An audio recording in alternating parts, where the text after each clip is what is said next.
సినిమాను గురించి ఏం చెప్పాలి?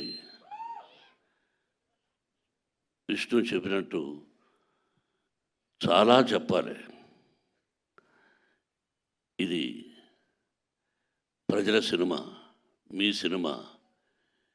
ఈ తరానికి ఏ తరానికి ఈ సినిమా ఎప్పుడూ కొత్తదే.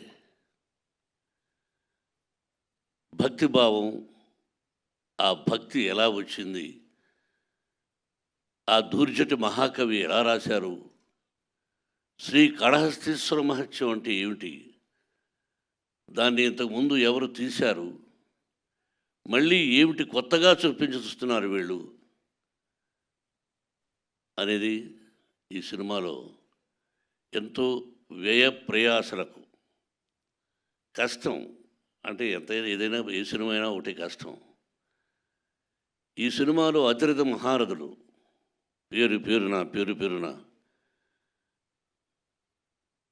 కేరళ నుంచి, ఆంధ్ర నుంచి, మద్రాసు నుంచి, నార్త్ ఇండియా నుంచి, మన భారతదేశంలో 4 మూలన ఉన్నటువంటి మహానటులందరినీ తీసుకువచ్చి ఈ సినిమాలో నటింపజేశాం.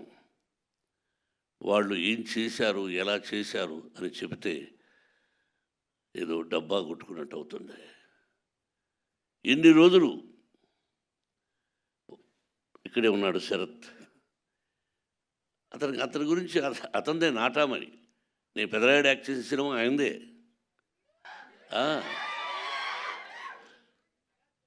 ఆయన ఒక రాజ్యసభ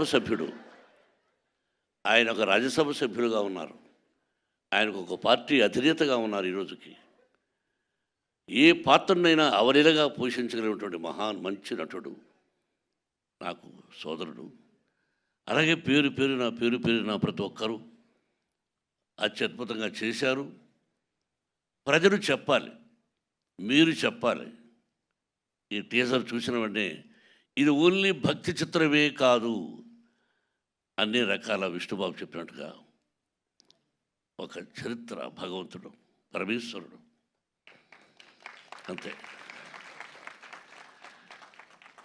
ఒక పద్యం ఉంది, ఎవ్వని చేజనించు జగమెవ్వని లోపల నుండు లీనమై, ఎవ్వని ఎందుడెందు పరమేశ్వరుడెవ్వడు, మూల కారణం వెవ్వడు, అనాది మధ్యలయుడెవ్వడు, సర్వము తానే అయిన వాడెవ్వడు, అట్టి వారిని ఈశ్వరుని శరణము వీడదన్. అంటే అక్షరం ఎక్కడైనా అక్షర దోషాలు ఉండొచ్చేమో. ఇప్పుడు పెద్దవాళ్ళ శిక్షలో చదువుకున్నాం. మనందరికీ పరమేశ్వరుడే, బ్రహ్మ విష్ణు మహేశ్వరులు ఎలాగో పరమేశ్వరుడే అంతా. ఆయన ఆజ్ఞ ప్రకారమే మనం అంటుంటాం ఇళ్లలో, శివుడి ఆజ్ఞ లేనిది సీమైనా కుట్టదని సామెతలు మనం వింటుంటాం. మన అమ్మా నాన్న చెప్పారు అంతే. ఆయన పర్మిషన్ లేనిదే ఈ సినిమా తీసుంటాం. ఆ భగవంతుని ఆశీస్సులతో సినిమా తీసాం. మీరు ఇంకా ఎన్నో ఫంక్షన్స్ చూడాల్సి వస్తుంది కన్నప్ప ద్వారా. ఇంకెంతకంటే ఎక్కువ నేను మాట్లాడదలుచుకోలేదు. మీ అందరి ఆశీస్సులు నిర్మాతగా నాకని కాకుండా ముఖ్యంగా నా బిడ్డకు విష్ణుకి, విష్ణు టీంకి మీ అందరి ఆశీస్సులు కావాలని కోరుకుంటున్నాను. Thank you very much. Thank you Mohan Babu గారు, థ్యాంక్ యూ సో మచ్. మరి